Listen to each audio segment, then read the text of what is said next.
बिस्मिल्लाहिर्रहमानिर्रहीम। अस्सलाम वालेकुम स्टूडेंट्स, उम्मीद है आप सब खैरियत से होंगे। Financial statement analysis from the book of Charles H Gibson, chapter number 5, ratio और basics of analysis.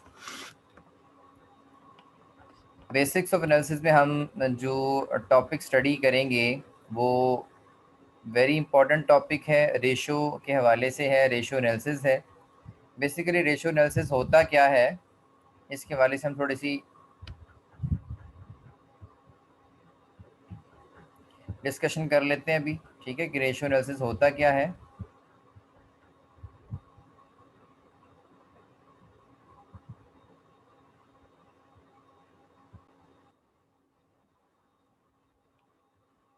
Financial ratios are usually expressed as a percent or as a time per period. हमारी basically accounting में मोर than 327 ratios हैं। ठीक है, normally हम सारी ratios को discuss नहीं करते, जो इम्पोर्टेंट रेशोज़ हैं, ये इम्पोर्टेंट जो डोमेन्स हैं उनको हम स्टडी करते हैं। वैसे मोर देन 327 रेशोज़ हैं अकाउंटिंग में। तो रेशो एनालिसिस बेसिकली है क्या? Financial ratios are usually expressed as a percent और एज अ टाइम पीरियड। कुछ रेशियोज जो हैं उनके आंसर्स हमें परसेंटेज में मिलते हैं, और कुछ रेशियोज ऐसी हैं जिनके आंसर्स हमें टाइम्स पर पीरियड में मिलते हैं। ठीक है, हम रेशियोज को कैलकुलेट करेंगे तो आपको इजीली समझ आ जाएगी परसेंट का क्या मतलब है, परसेंट कहाँ पे यूज़ होना है और टाइम्स कहाँ पे यूज़ होना है। The following ratios will be discussed fully in future chapters. Basically आगे जो आपके चैप्टर्स आ रहे हैं वो सारे के जो हैं वो रेशियो एनालिसिस के ऊपर हैं। Chapter 6, chapter 7, chapter 8, chapter 9, chapter 9 तक जो है हमारे तमाम चैप्टर्स जो हैं वो रेशियो के ऊपर मुनहसर है। ठीक है, लिक्विडिटी रेशियोज हमारी एक मेन डोमेन है। लिक्विडिटी रेशियोज बेसिकली होती क्या है, जो फर्म्स की एबिलिटी को मैयर करती हैं to meet its current obligation. यानी कि फर्म के पास इतने एसेट्स हैं कि वो उससे अपनी करंट लायबिलिटीज़ को पूरा कर सके, मीट कर सके। They may include the ratios to measure the efficiency of the use of current assets and current liabilities. Current assets और करंट लायबिलिटीज़ को इस्तेमाल करके हम इन रेशियोज़ को मेजर करते हैं। सादा अल्फाज में क्या है, हम इसमें ये देखने की कोशिश करते हैं कि क्या फर्म के पास इतने करंट एसेट्स हैं कि वो उसके ज़रिए से अपनी करंट लायबिलिटीज़ को मीट कर सके। क्या फर्म के पास कैश इतना है, कैश बेसिकली आपका करंट एसेट होता है। ठीक है, क्या फर्म के पास इतना कैश है, इतना एसेट है कि उसके ज़रिए से अपनी करंट जो लायबिलिटीज़ हैं उनको पूरा कर सके।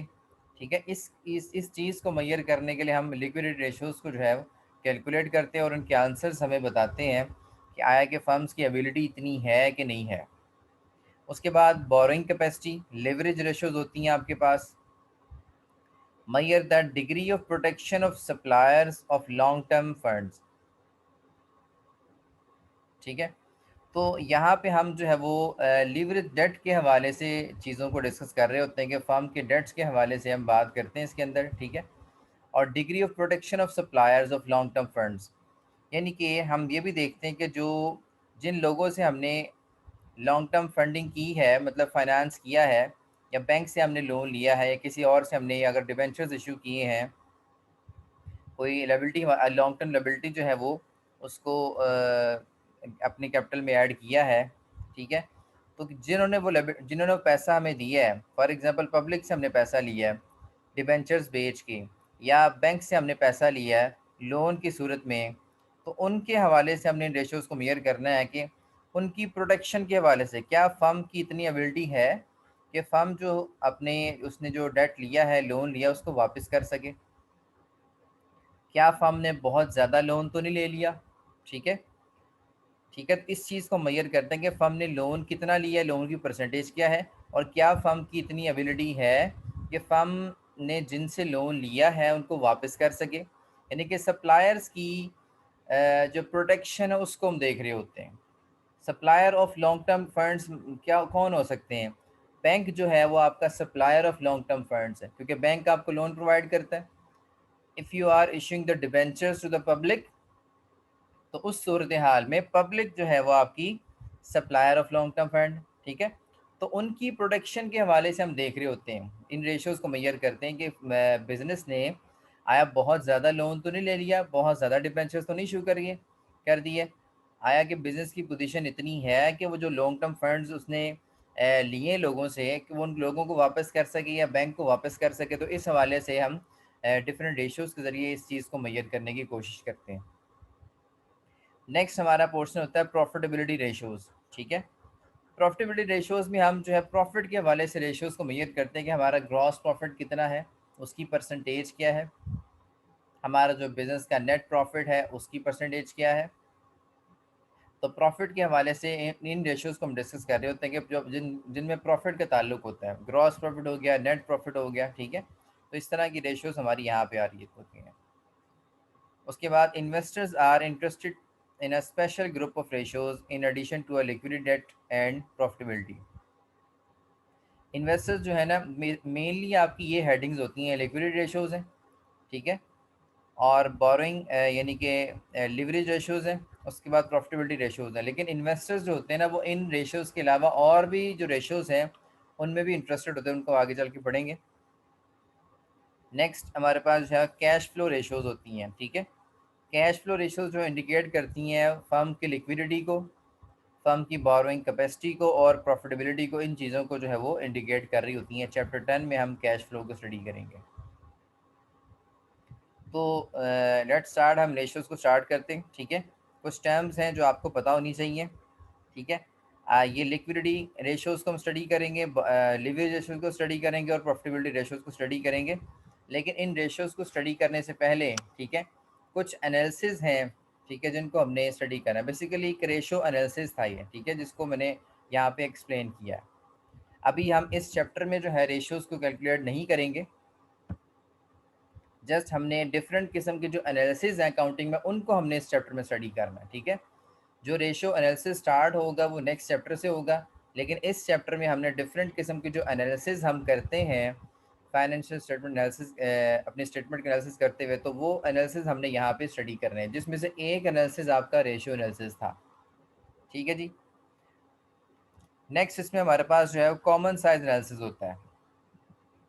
कॉमन साइज एनालिसिस का मतलब क्या होता है? ऐसा एनालिसिस जो परसेंटेज में किया जाए, ऐसा एनालिसिस जो परसेंटेज में किया जाए उसको हम कॉमन साइज एनालिसिस कहते हैं, ठीक है जी। अब कॉमन साइज एनालिसिस के अंदर हमारे पास दो तरह के एनालिसिस आते हैं, जिसमें एक वर्टिकल होता है और एक हमारा हॉरिजेंटल होता है, ठीक है। वर्टिकल से मुराद और हॉरिजेंटल, इसको हम आगे इसकी जो है डिटेल पढ़ेंगे भी, ठीक है। फिलहाल कॉमन साइज एनालिसिस को समझ लेते हैं कि जो एनालिसिस परसेंटेज में होता है, ठीक है। होते तो ये भी परसेंटेज में ही वर्टिकल हॉरिजॉन्टल, लेकिन इनमें थोड़ा सा डिफरेंस है, वो हम स्टेटमेंट को देख के मैं आपको बताऊंगा। फिलहाल इस चीज़ को समझते हैं कि कॉमन साइज जो परसेंटेज में एनालिसिस होता है वो किस तरह से होता है। फॉर एग्जांपल हमारे पास दो फर्म्स हैं, फर्म ए है और फर्म बी है, ठीक है। अब यहाँ पे हम जो है अर्निंग्स को देख रहे हैं कि ऑनर्स इक्विटी के मुकाबले में फर्म की अर्निंग कितनी है। फॉर एग्जांपल फर्म ए ने जो अर्निंग जो अर्न की है, जो प्रॉफिट अर्न किया है वो 10,000 का है, और जो उसकी इक्विटी है वो 1 मिलियन की है। यानी कि जो अर्निंग है वो उसकी इक्विटी का, इक्विटी से मुराद क्या है, यानी कि जो शेयर होल्डर्स ने जो इन्वेस्टमेंट की हुई है, ऑनर्स की जो इक्विटी है, जो मालिक की तरफ से लगाया हुआ पैसा है, वो 1 मिलियन था। 1 मिलियन को यूज़ करते हुए बिजनेस ने जो प्रॉफिट कमाया वो 10,000 कमाया। यानी कि फर्म ए ने अपनी टोटल इक्विटी का 1% अर्निंग की है। 1 मिलियन को यूज़ करते हुए 10,000 अर्निंग है उसकी, तो 1% अर्निंग है इसकी। और उसके बाद फर्म बी जो है उसने, उसके जो इक्विटी है वो 10,000 की है, ठीक है, और उसने 10,000 को यूज़ करते हुए 1,000 अर्न किया है। तो फर्म बी ने जो अर्निंग की है अपनी इक्विटी का वो 10% है। फर्म बी की अर्निंग उसकी इक्विटी का 10% है और फर्म ए की अर्निंग उसकी इक्विटी का 1% है, ठीक है। तो इस तरह से जो परसेंटेजेस में हम एनालिसिस कर रहे होते हैं इसको हम कॉमन साइज एनालिसिस कहते हैं। अब कॉमन साइज एनालिसिस में हमारे पास दो किस्म के एनालिसिस होते हैं, वर्टिकल और हॉरिजेंटल। ठीक है। स्टेटमेंट के ज़रिए से हम इसको समझने की कोशिश करते हैं। हमारे पास बेसिकली एक स्टेटमेंट है, इनकम स्टेटमेंट दी गई है, 2007 का डाटा है, 2006 का है और 2005 का डाटा है। ठीक है जी। इसमें आपको रेवेन्यू फ्रॉम सेल से लेके नेट इनकम तक डाटा दिया है, आपको इनकम स्टेटमेंट दी गई है। अब इनकम स्टेटमेंट का आपने जो है वर्टिकल एनालिसिस भी किया नीचे और हॉरिजॉन्टल भी किया। वर्टिकल एनालिसिस किस तरह से करेंगे और हॉरिजॉन्टल किस तरह से करेंगे? अगर आप अपने पास कैलकुलेटर रखें, सबके पास कैलकुलेटर होना चाहिए, और इसको साथ साथ कैलकुलेट करें ताकि आपको पता लगे कि वर्टिकली हम किस तरह से एनालिसिस करते हैं और हॉरिजॉन्टली हम किस तरह से एनालिसिस कर रहे होते हैं। ठीक है। कैलकुलेट किए बगैर आपको इस चीज़ की समझ नहीं आएगी। ठीक, कैलकुलेट करें ताकि आपको समझ आए अच्छे तरीके से। अच्छा, वर्टिकल एनालिसिस क्या होता है? अगर हम इनकम स्टेटमेंट का वर्टिकल एनालिसिस कर रहे हैं, ठीक है, तो उसमें होगा क्या कि इनकम स्टेटमेंट में से किसी एक चीज़ को हम बेस बनाएंगे, यानी कि रेवेन्यू फ्रॉम सेल से लेके नेट इनकम तक जितनी भी चीज़ें हैं, किसी एक चीज़ को हम बेस बनाएंगे और उसकी बेस पर बाकी चीज़ों को परसेंटेजेस में कैलकुलेट करेंगे। नॉर्मली हम इनकम स्टेटमेंट में रेवेन्यू फ्रॉम सेल को अपनी जो है वो बेस बनाते हैं। अब यहाँ पे आप देखें, रेवेन्यू फ्रॉम सेल्स जो है उसको 100% रखा हुआ तीनों सालों में, यानी कि रेवेन्यू ऑफ फ्रॉम सेल यानी कि सेल्स जो है उसको आपने जो रेवेन्यू वो आपने बेस रख लिया है। अब आपने सारी चीज़ों को मैयर करना है सेल की बेस पे, यानी कि अगर आप कॉस्ट ऑफ गुड्स सोल्ड है ना दूसरे नंबर पे, तो अब आप ये देखेंगे कॉस्ट ऑफ गुड्स सोल्ड जो है वो सेल के मुकाबले में कितनी है। सीजीएस जो है वो आपकी सेल के मुकाबले में कितनी आ रही है उसको आप देखेंगे।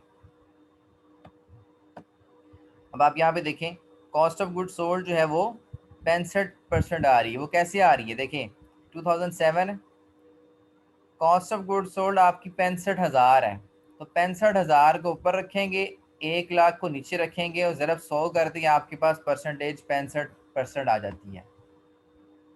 इसी तरह से 2006 में भी करेंगे हम। 60,800 आपकी CGS है, कॉस्ट ऑफ प्रोडक्ट सोल्ड है।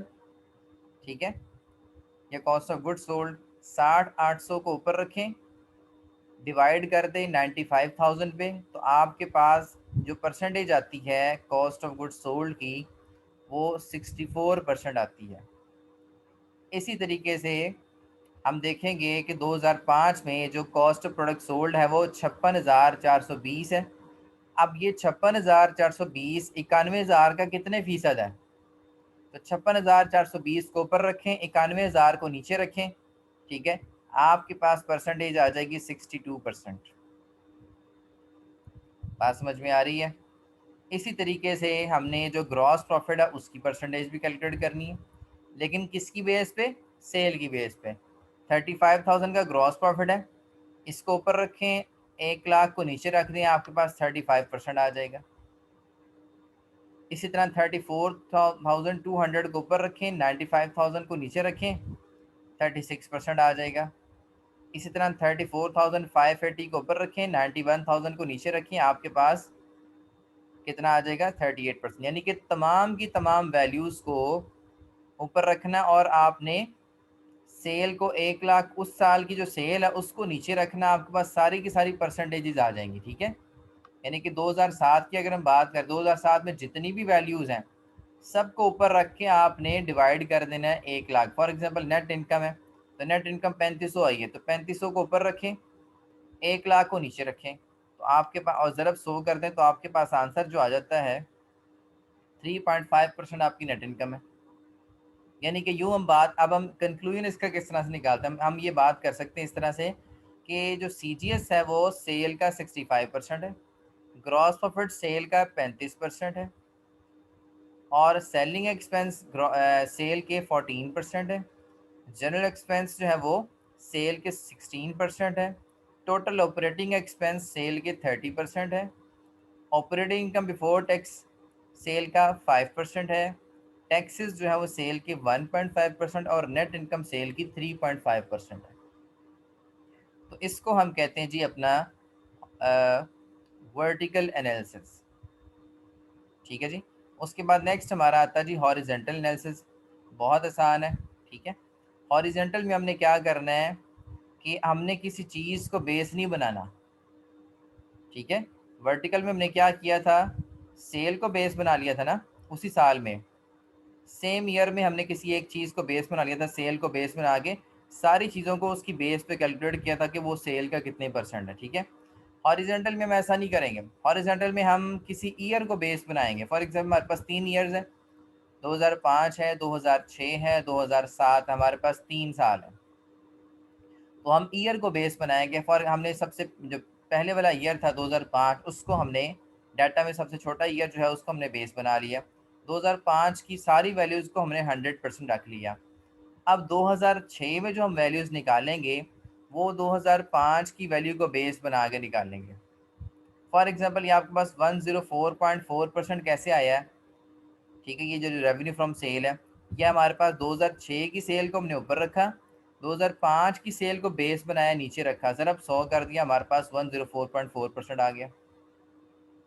इसी तरह से हमने 2007 की जो 109.9% निकाला है, इसको किस तरह से निकाला है, हमने 1 लाख को ऊपर रखा, डिवाइड कर दिया जो बेस है 91,000 उसके ऊपर, सर अब 100 कर दिया तो 109.9% आ गया। यानी कि 2006 की तमाम वैल्यूज़ को 2005 की तमाम वैल्यूज़ को बेस बना के हमने कैलकुलेशन करनी है, ठीक है। इसी तरह 2007 की जितनी वैल्यूज़ हैं उनको ऊपर रखेंगे और तमाम 2005 की वैल्यूज़ को नीचे रखेंगे बेस बनाने के लिए, और फिर सारी परसेंटेजेस हम यहाँ पे कैलकुलेट करेंगे। लेट्स सपोज हम एक और एग्जांपल ले लेते हैं, जैसे कि सेलिंग एक्सपेंस है, ठीक है। यहाँ सेलिंग एक्सपेंस है 140 है, 114। अब ये 114 किस तरह से आया, ठीक है।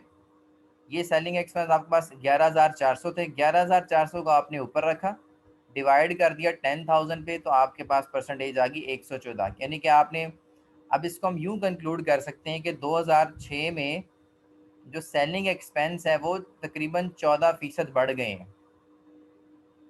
अगर 2005 को बेस बनाया ना, 2005 में 100% थे, 100% थे, ठीक है। 2006 में आपके बढ़ के यानी कि 114% हो गए। इसका मतलब पहले के मुकाबले में 14% आपके सेलिंग एक्सपेंस बढ़ गए। बात समझ आ गई। इसी तरह से अगर हमने 2007 के सेलिंग एक्सपेंस को देखें जो कि 16,000 है, इसकी परसेंटेज कैसे 14,000 है, इसकी परसेंटेज कैसे निकालेंगे, 14,000 को ऊपर रखें, 10,000 को नीचे रखें, आपके पास 140 की परसेंटेज आ गई। यानी कि हम यूँ बात कर सकते हैं कि 2007 में जो सेलिंग एक्सपेंस है 2005 से 40% ज़्यादा है। ये सारी इंटरप्रिटेशन इसी तरीके से होगी, ठीक है। हम इसको बेस बना रहे हैं, 2005 के डाटा को बेस बना रहे हैं। बात हम इस तरह से करेंगे कि रेवेन्यू जो है वो 2005 के मुकाबले में 2006 में 4.4% बढ़ गया, सेल 4.4% बढ़ गई पिछले ईयर के मुकाबले में। इसी तरह सेल जो 2007 में है वो 2005 के मुकाबले में 9.9% बढ़ गई, यानी 109.9 है ना, तो 9.9 इजाफा हुआ इसमें। इसी तरह बाकी भी दो, ये देखें CDS में भी इजाफा हुआ 7.8% का, यहाँ पे आपके पास 15.2% का इजाफा हुआ है 2005 को की बेस पे, ठीक है। इस तरह बाकी अब आप देख लें, नेट इनकम जो है, नेट इनकम जो है वो डिक्रीज़ हुई है, 69% है। अब आप देख लें, यहाँ पर 2005 में नेट इनकम ज़्यादा थी, तो ये नहीं कि चीज़ें इंक्रीज़ ही होती हैं, डिक्रीज़ भी हो सकती हैं। 2006 में इनकम कम हो गई और 2007 में और इनकम कम होगी, इसका मतलब ये नेट इनकम में डिक्रीज़ आई है 2005 के मुकाबले में, ठीक है। और 2007 में और डिक्रीज़ आई है नेट इनकम में। तो ये आपका वर्टिकल और हॉरिजॉन्टल एनालिसिस है इनकम स्टेटमेंट के हवाले से। यहाँ तक अगर कोई क्वेश्चन है तो आप लोग डिस्कस कर लें। Thank you so much.